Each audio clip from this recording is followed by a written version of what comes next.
Videos देखने के दोस्तों लिए हमारे नमस्कार। चैनल को आज मैं आपको सब्सक्राइब करें। कृष्णा जी की एक लीला की एक कमाल की कथा सुनाने वाली हूँ। तो वे अपना पॉपकॉर्न और कोल्ड ड्रिंक लेके बैठ जाइए और ध्यान रखिए कि आप इस कथा का एक एक शब्द सुने और आपने इस कथा से क्या सीखा कमेंट करके ज़रूर बताएं।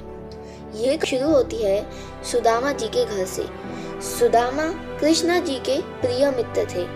बचपन में दोनों एक ही पाठशाला या फिर विद्यालय जाया करते थे। अब सुदामा काफी गरीब हैं। सुदामा एक ब्राह्मण परिवार से हैं। उनके बच्चे भी हैं। एक बारी खाना खत्म होने की वजह से उनकी पत्नी उन्हें बोलती है कि तुम्हारा जो मित्र है कृष्ण, तुम द्वारका जाओ उसके पास, वो हमें कुछ देंगे या हमारी सहायता करेंगे। सुदामा पहले ये सुन के मना कर देते हैं। वो यह सोच रहे थे कि मैं अपने मित्र से भीख मांगने थोड़ी जा सकता हूँ, लेकिन अपनी पत्नी के मुंह से यही बात बार बार सुनकर वो मान जाते हैं और कहते हैं कि एक छोटे से डब्बे में थोड़ा सा चावल बांध दो ताकि जब मैं द्वारका जाऊं तो कम से कम कृष्ण को कुछ दे सकूं। उनकी पत्नी रसोई घर में जाती है और देखती है कि खाने के लिए तो कुछ भी नहीं है, लेकिन थोड़ा सा चावल पड़ा होता है। वह देखकर वो उस थोड़े से चावल को छोटे से डब्बे में डाल के सुदामा जी को पकड़ा देती है। सुदामा जी अपनी फटी धोती और एक छोटा सा गंदा दुपट्टा लेकर द्वारका की ओर चल पड़ते हैं। द्वारका पहुंचते पहुंचते उनके पैर में चप्पल नहीं थी, जिसकी वजह से उनके पैर में कांटे गड़ते हैं, पत्थर गड़ते हैं, खून निकलता है, एड़ियां फट जाती हैं। तब भी वह चलते चलते द्वारका पहुंचते हैं। कृष्णा जी के महल के बाहर खड़े होके, कृष्णा देखो मैं आया हूँ, सुदामा तुम्हारा मित्र। ये आवाज कृष्णा नहीं सुन पाते हैं और बाहर जो सेना रहती है वो सुदामा को पकड़ लेती है। एक सिपाही बाहर निकल के पूछता है, तुम कौन हो और हमारे महाराज का नाम क्यों चिल्ला रहे हो? सुदामा उत्तर में कहते हैं कि मैं तुम्हारे महाराज का प्रिय मित्र हूँ। एक बारी अपने महाराज को बुलाओ, मैं उससे कुछ पूछना चाहता हूँ, उससे बातें करना चाहता हूँ। सिपाही मना कर देता है और सुदामा जी को वापस भेज देता है। सुदामा दुखी होके वापस अपने घर की ओर जाने लगता है। एक सिपाही आके कृष्णा जी को बताता है कि एक ब्राह्मण आया था, आपका नाम पुकार रहा था। कृष्णा जी थोड़ा सा आश्चर्यचकित हो जाते हैं और सोचते हैं कि कौन हो सकता है। फिर जब सिपाही उस ब्राह्मण का नाम बताते हैं तो कृष्णा जी हैरान हो जाते हैं कि सुदामा यहाँ तक आया था। कृष्णा जी जो काम कर रहे थे वो उस काम को छोड़कर नंगे पांव भागते हुए सुदामा के पास जाते हैं। सुदामा सुदामा चिल्लाते हैं जब तक सुदामा जी द्वारका के बाहर पहुंचने वाले होते हैं। कृष्णा जी भागते हुए भीड़ भाड़ में से निकलते हुए सुदामा को पुकारते हैं। कृष्ण की आवाज सुनकर सुदामा मुस्कुराते हैं, आंखों में अश्रु लिए पीछे मुड़ते हैं और कृष्ण को देख के वो उनके गले लग जाते हैं। तब सिपाहियों को पता चलता है कि ये ब्राह्मण महाराज का प्रिय मित्र है। फिर एक छोटी सी डोली लाई जाती है जिसमें कृष्ण जी और सुदामा जी को बैठाकर महल तक लेके जाया जाता है। जैसे ही कृष्णा जी के कक्ष में पहुंचते हैं, सुदामा और कृष्ण जी वो उस डोली पर से उतरते हैं और कुछ देर बात करते हैं। लेकिन बात करने से पहले कृष्णा जी की नज़र उनके कपड़ों पर पड़ती है। सुदामा जी के कपड़े फटे गंदे थे, उनके शरीर पर ज़्यादा कपड़े नहीं थे। एक छोटा सा फटा दुपट्टा था जिसमें छेद थे।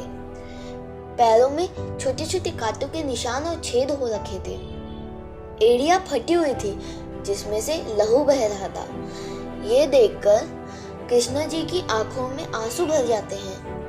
वो कहते हैं सुदामा जी से, सुदामा तुम मेरे पास क्यों नहीं आए?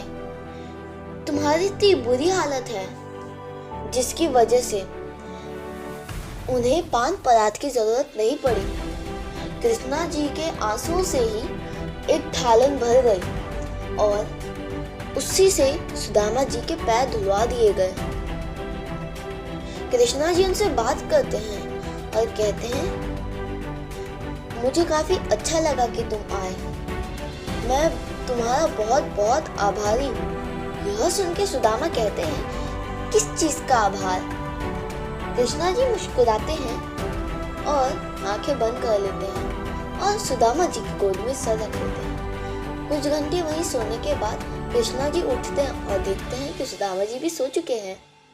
उठने के बाद वो सुदामा जी के लिए अन्न लेके आते हैं भरपूर, ताकि खिला सके। लेकिन उनके उठने से पहले कृष्णा जी उस अन्न को वापस रख देते हैं, कुछ सोचकर, और मुस्कुरा देते हैं। सुदामा जी उठते हैं और देखते हैं कि उनका चावल का डब्बा नहीं है। कृष्णा जी जवाब देते हैं कि तुम्हारे चावल का डब्बा मैंने ले लिया है। ये जो चावल का डब्बा है मेरे लिए तुम्हारा आशीर्वाद है, इसलिए मैं इस डब्बे को रख रहा हूँ। सुदामा जी कुछ नहीं कर सकते थे तो मुस्कुरा देते हैं और कहते हैं, अच्छा कृष्ण, मैं चलता हूँ। तुमसे मिलके मेरा दिल हल्का हो गया। कृष्णा जी भी यही बात बोल के सुदामा जी को विदा करते हैं। कृष्णा जी कहने वाले होते हैं कि तुम डोली में बैठ के जा सकते हो या फिर रथ में बैठ के जा सकते हो, लेकिन कुछ सोच के कृष्णा जी नहीं बोलते। सुदामा जी मुस्कुराते हुए द्वारका से बाहर तो निकलते हैं, लेकिन फिर मन में सोचते हैं, मैं कृष्ण के घर गया लेकिन उसने मुझे वापस कुछ नहीं दिया। उसे यह भी नहीं मालूम कि एक ब्राह्मण को खाली हाथ कभी नहीं भेजते। ये वही कृष्ण है जो बचपन में माखन, दही ये सब चुरा चुरा के खाया करता था। बदलाव कुछ ही लोगों में आते हैं, सब में नहीं। क्या हुआ कि कृष्ण महाराज बन गया और यही सोच सोच के चिढ़ने लग जाते हैं और अपने घर की ओर जाते हैं। जैसे ही वो अपने घर के पास पहुंचते हैं, उनको उनका झोपड़ा, उनके बच्चे और उनकी पत्नी नहीं दिखती है। वो यह सोचने लग जाते हैं कि कहीं मैं गलत तो नहीं आ गया, और फिर वापस द्वारका जाने की सोचते हैं। पीछे मुड़ के देखते हैं तो एक बहुत बड़ा महल था, बहुत ही सुंदर सजाया हुआ था। बाहर काफी सारी सेना और सेनापति, सिपाही, इतने सारे लोग थालन लेके खड़े थे, जिसमें फूल, हल्दी, सिंदूर, चावल, दिया, प्रसाद ये सब था। सुदामा जी सोचने लग जाते हैं कि ये कौन है जिसका महल इतनी जल्दी बन गया, क्योंकि पहले तो ये यहाँ नहीं था। ऊपर से इतनी सारी सेना और ये सिपाही और इतनी सुंदर सुंदर अप्सराएं। अंदर से सुदामा जी की पत्नी निकलती है और सुदामा चिल्लाती है। सुदामा जी मुड़ के देखते हैं तो उन्हें पता चलता है कि यह तो उन्हीं का महल है। सुदामा जी समझ जाते हैं कि ये किसने किया है। वो कृष्णा को मन में धन्यवाद करते हैं और कहते हैं, वाह कृष्णा, तेरी लीला अपरंपार है। अगर आपको समझ में आता है कि कृष्णा जी की लीला में क्या हुआ या फिर इस कथा का क्या मतलब है, तो फिर कमेंट में ज़रूर बताइएगा। ऐसी और कहानियाँ सुनने के लिए मेरे चैनल को सब्सक्राइब कर दीजिएगा और इस वीडियो को शेयर भी कर दीजिएगा। जय श्री कृष्णा।